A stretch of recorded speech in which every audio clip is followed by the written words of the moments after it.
Racine, Wisconsin, Case International Harvester didn't just close a plant, it walked away from a century of trust. This wasn't a layoff, it was a betrayal. And it's just the beginning. What happens when machines can't be repaired without a company's permission? When China gets first access to the newest US equipment before American farmers do? When a single CEO's gamble sends food prices skyrocketing in small towns and big cities alike? This story doesn't end with a layoff. It escalates, with tariffs, protests, betrayals, and a silent takeover already in motion. Keep watching, because what comes next affects your job, your wallet, and your plate. Main Street goes dark.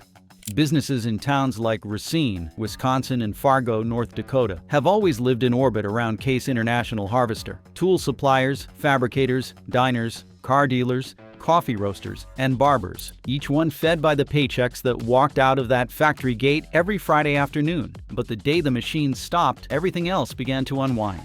Local supply companies that built parts for Case 1H were forced to halt operations. No contracts, no backup clients. Orders were canceled in bulk. Phone lines were filled with calls that ended in apologies and silence. The grocery store near the factory, owned by the same family for 3 generations, watched daily revenue drop by more than half in a single week. "We stocked extra for shift change," the owner said. Now there's no shift change. Real estate prices began to slide. Homes near the plant, once considered stable blue-collar investments, were suddenly on the market. No one was buying. School districts, already stretched thin, projected declining enrollment as families began to pack up and leave. With fewer students came smaller budgets. Music programs cut, bus routes consolidated, teachers handed pink slips. In the city council chambers, a grim reality began to set in. The tax base was collapsing. With it, funding for public services, emergency responders, sanitation, parks was evaporating. Unlike previous closures that came with corporate relocation assistance or federal transition grants, this time there was nothing. No worker retraining programs, no stimulus, no job fairs, just a deafening vacuum. It mirrored in chilling fashion the slow declines witnessed in other towns like Waterloo, Iowa, and Moline, Illinois, towns where similar decisions from other agricultural titans gutted community life. But this one felt more violent. It felt like betrayal by something once beloved. A company people had built their lives around, that had sponsored Little League uniforms, that had run ads in church bulletins, that had in many ways replaced the role of government in these towns. And just when it seemed like these small towns couldn't take more, the anger turned political. This is when things officially are out of control. But before I reveal what happened next, hit that subscribe button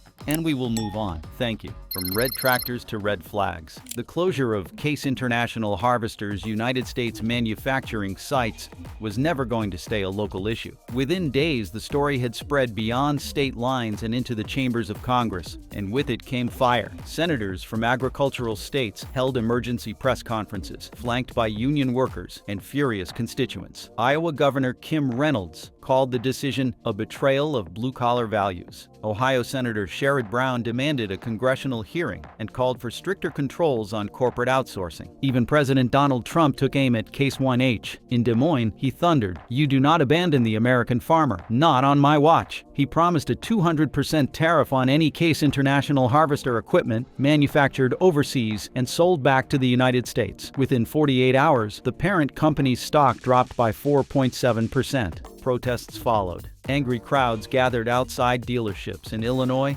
Minnesota, and Kansas. Farmers showed up not with pitchforks, but with signs that read, "Built here or not at all." Mechanics tossed their branded uniforms into bonfires. On television, pundits framed the closure as another example of corporate greed. "How many more towns have to die before someone steps in?" asked one host. "How many more workers get left behind for efficiency?" Behind closed doors, lobbyists began crafting legislation. Agricultural coalitions pushed for domestic manufacturing incentives. Right to repair advocates joined forces with farming unions, demanding reform and transparency from the giants of agritech. Case IH was no longer a beloved brand. It had become a symbol, a target, a lightning rod for the debate over globalization, over corporate power, and over whether rural America still had a seat at the table. But beyond the shouting on Capitol Hill, an even deeper wound was forming in the heartland's identity, the ghost in the fields.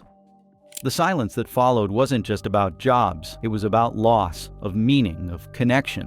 of something sacred. For many farmers, Case International Harvester was never just a brand. It was family. It was trust forged across generations and acres of land. In a dusty barn in Iowa, an aging farmer stood in front of a deep red combine. The machine hadn't run in years, but it had been passed down from his father, who'd bought it new in the late 1970s. "It was the best we ever owned," he said. "She ran like a dream." He peeled off the old Case IH decal, now faded and curling. "I don't want it here anymore," he muttered. "They left us." In towns across the Midwest, 4th of July parades no longer featured red tractors pulling floats. Local dealerships, once social hubs where neighbors caught up and kids got their first summer jobs, now sat dark. Windows shuttered, phone lines disconnected. Farming wasn't just about food, it was about faith. In machines that worked, in companies that stood by you, in brands that stood for something. That bond was broken, and while farmers mourned the past, a new storm was building. One not of memory or tradition, but of function and control.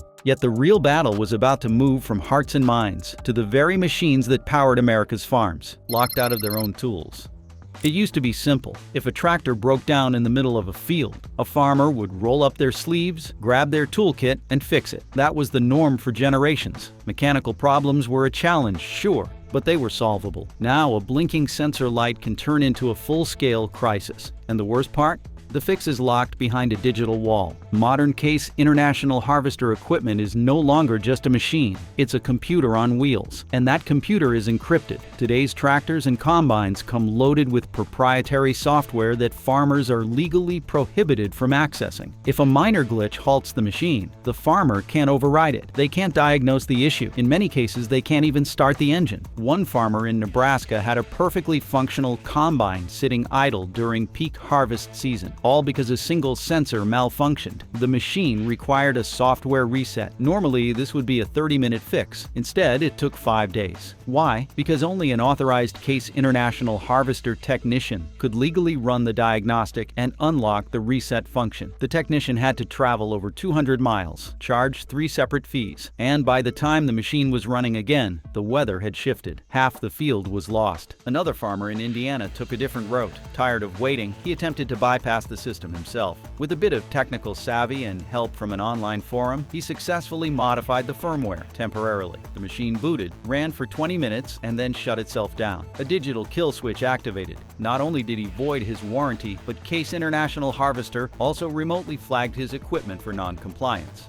The company sent him a warning notice and threatened to disable remote updates unless he submitted to an inspection. This is not an isolated frustration. It is a structural shift in power, away from the farmer and into the hands of corporations. Farmers who used to pride themselves on self-sufficiency now find themselves helpless in the face of code they cannot access. The issue has sparked a nationwide revolt known as the Right to Repair movement. Farmers are organizing, protesting, and testifying before state legislatures. They are demanding the right to repair their own property. In some states, like Colorado and New York, legislation is beginning to pass, forcing companies to release manuals, diagnostics, and software keys. But for many farmers, the damage is already done. Every day lost during planting or harvest season is money that can never be recovered. Case International Harvester is not the only company facing this firestorm. Its primary rival, John Deere, has also come under scrutiny for similar restrictions. The two giants of American agriculture have built digital fortresses around their products, and as technology advances, so does the barrier between ownership and control. But the frustration didn't stop at the repair shop. The price tags themselves sparked a deeper revolt.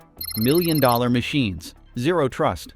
Something is broken, not just in the machines, but in the balance sheet. A brand new Case International Harvester combine today can cost over $500,000. High-end tractors regularly cross the six-figure mark. For many small and mid-sized farmers, that cost is no longer justifiable. The price increases are not gradual. Over the past decade, equipment prices have skyrocketed, far outpacing inflation or wage growth. Farmers trying to replace a 20-year-old tractor with a comparable new model are stunned. The financing terms are brutal, the interest rates are climbing, and even after spending what feels like a mortgage, the product that arrives is often riddled with software bugs and quality issues. One farmer in Iowa reported that his brand new harvester began glitching on day 3. The navigation system failed to sync with the precision planting software. Updates were delayed, replacement parts were back-ordered. It took a month to stabilize the system, and by then he had missed optimal planting windows. The investment, he said, felt more like a gamble than a tool. Online forums are flooded with similar complaints: delayed shipments, poor customer service, technical support agents reading from scripts. The old reputation of Case International Harvester, durability, simplicity,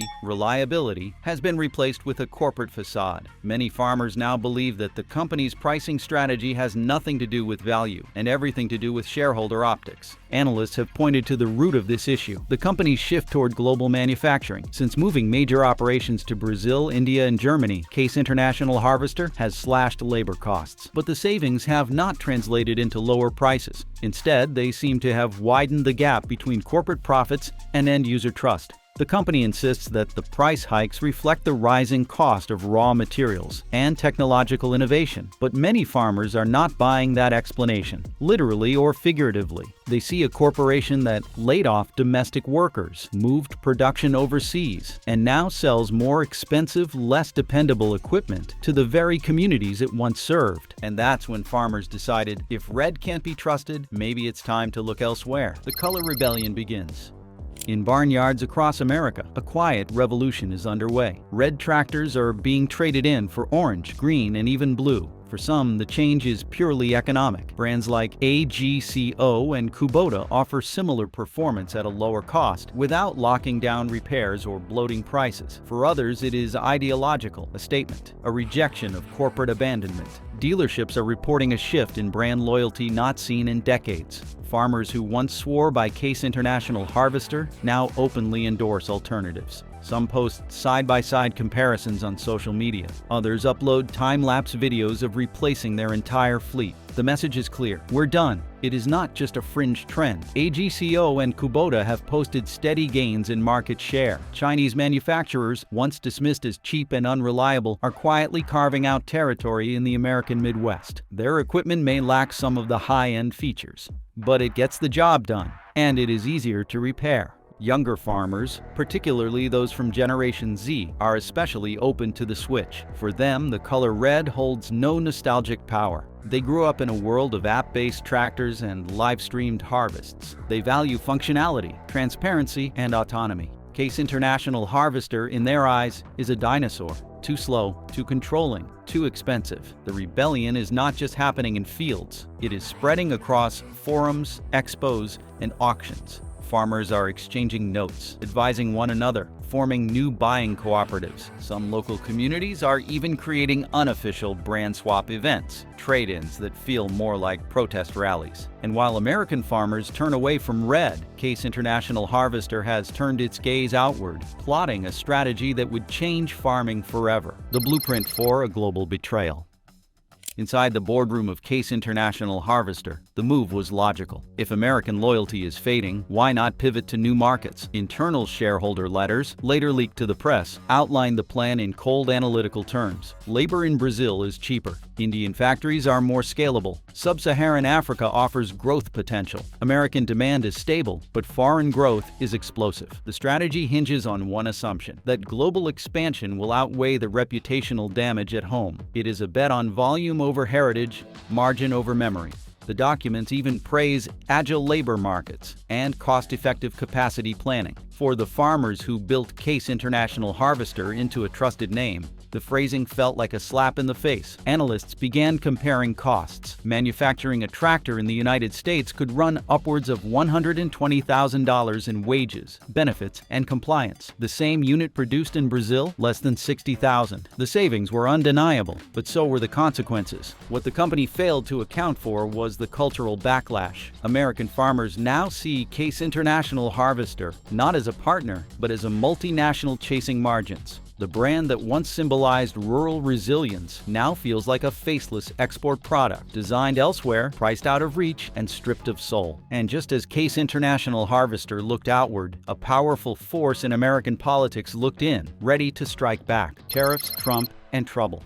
Market analysts on the Consumer News and Business Channel speculated that this bold gamble could either force Case International Harvester to reverse its offshoring strategy or crush farmers already reeling from years of uncertainty. A spokesperson for Case New Holland Industrial offered a terse statement about global efficiency, but nervous investors pushed the company's stock down within hours of the tariff threat. Some farmers cheered Trump's pledge, convinced that punishing tariffs would restore American jobs and keep manufacturing on home soil. Others felt trapped by the possibility of higher prices, fearing that their already slim margins would vanish overnight. Talk radio hosts turned it into a rallying cry, while politicians sparred in front of town halls across the Midwest, hammering at the notion that big corporations should not abandon the United States for cheaper labor. And while the tariff talk rattled markets, the cracks in the supply chain were about to break wide open. Cracked supply chains, broken harvests. As production lines shifted overseas, American farmers discovered a new nightmare waiting for them. Endless delays at every turn. Ports along both coasts reported record backlogs, with machinery parts sitting idle in shipping containers that moved at a snail's pace. One family farm in Kansas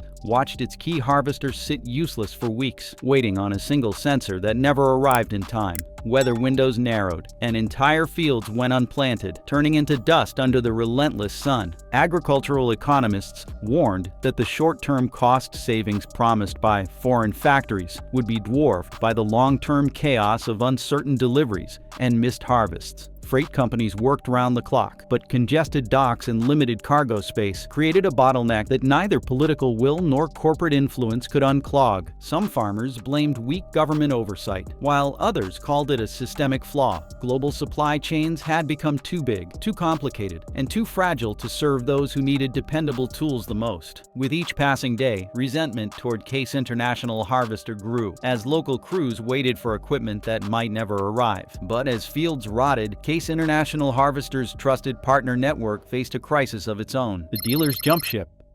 Small-town dealerships have always carried the red banner of Case International Harvester with pride, offering repair services and financing to generations of loyal farmers. That bond began to fray as dealership owners watched service fees climb and foot traffic dwindle, pushed away by the brand's overseas pivot. Many independent shops suddenly found it harder to secure reasonable lending terms as banks reevaluated the risk of backing equipment tied to a manufacturer whose supply chain seemed perpetually broken. In communities where bright red banners once evoked heritage and stability, confusion now reigned. One longtime dealer in Iowa described shutting his doors after 50 years, citing plummeting sales and a sense that corporate executives no longer cared about rural customers. Nearby operators tried to pivot by selling competing tractors, but struggled to convince bankers and customers to trust any big manufacturer. As equipment malfunctions went unaddressed, once loyal farmers turned to smaller, more agile companies or scoured classified listings for older machines they could fix themselves. The exodus of dealerships signaled the collapse of a vital support system that had once anchored entire counties. And while the retail backbone crumbled, the rest of the industry saw a crossroads. Either follow Case International Harvester's path or find a new one. Who's next to cut and run?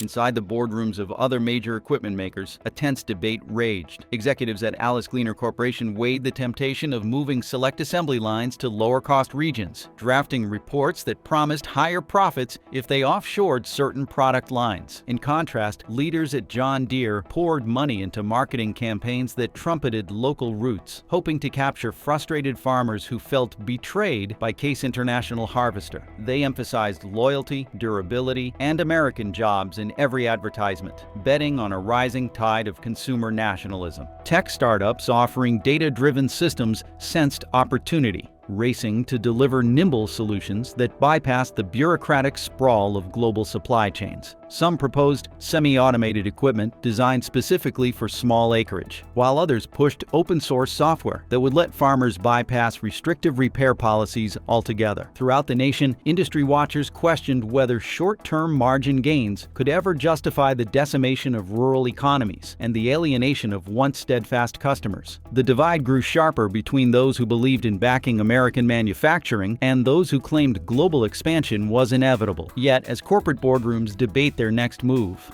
A deeper societal battle is unfolding, one that will redefine farming forever. Now we are going to talk about this in depth. But first, please subscribe. It would really help us out. Thank you. The last stand of rural America.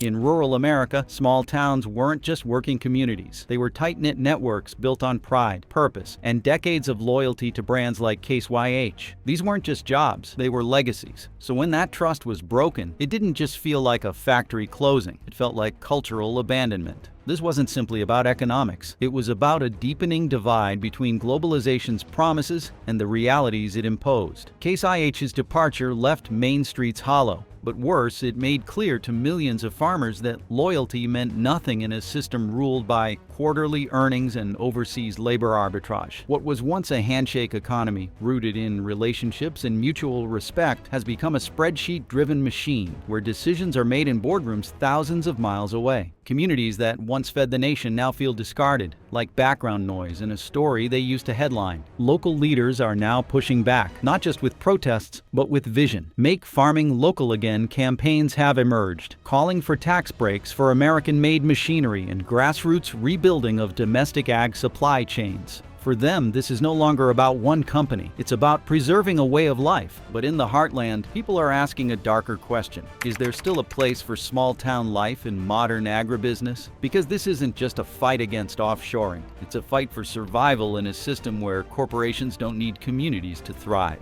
And rural America isn't just fighting corporations. It's fighting a system where CEOs hold more power than voters. When CEOs outvote nations. One executive signature wiped out thousands of jobs. No vote, no hearing, just a decision made behind closed doors. And towns across America felt the ground shift beneath them. This is the power of corporate sovereignty, a term legal scholars now use to describe companies that operate beyond the reach of local governance. When production can be rerouted with a memo, and boardrooms operate on spreadsheets, not ballots, democracy takes a back seat to profit. Farmers and workers are seeing it firsthand. They attend town halls, write lawmakers, even stage protests, only to realize the true decision-makers are insulated, offshore, and largely unaccountable. Even national politicians find themselves reacting to, not shaping, corporate agendas. The structure is the problem. Who gets a say when private companies wield public consequences? Who can stop a boardroom from rewriting the economy of a region? Meanwhile, halfway across the globe, another power quietly stepped into the vacuum: China's quiet takeover. As American factories closed, China's ramped up. In Tianjin and Harbin, Case IH equipment is now rolling off the line, not for Iowa, but for Asia, Africa, and China's own rapidly mechanizing farms. Some of these models aren't even available to American buyers. Farmers who once proudly flew red flags now watch in disbelief as their brand prioritizes foreign markets over domestic ones. Many feel like second-class customers to the company they helped build, and the consequences go beyond machinery. China's growing grain surplus is helping push global prices down, undercutting U.S. exports and squeezing American farmers even further. It's not just a shift in manufacturing, it's a shift in power. Analysts say this isn't just business, it's strategy. While U.S. companies chase margins, China is securing food dominance, and the world is watching. And as America ceded ground to China, the real question lingered: can farming itself survive all these hits? Will farming survive the future? Farming is no longer just about hard work and good weather. It's about navigating automation, global economics, climate threats, and generational change. Case IH sees that change coming and is betting everything on it. Autonomous tractors, drone mapping, precision soil tech, these aren't pipe dreams. They're the next phase. And Case IH believes Gen Z farmers, born after the year 2000, will care more about what a tractor does than where it was made. But that future isn't equally accessible. For many family farms, the tech is out of reach. The divide is growing. Those who can afford to evolve, and those left behind. Will this new era be more efficient and sustainable, or will it wipe out what's left of independent farming? Because Case IH's bold move wasn't just an end, it's the beginning of a battle over who gets to shape the future of food, and whether that future still includes the people who made it. Let us know your thoughts in the comment below, and don't forget to subscribe to our channel.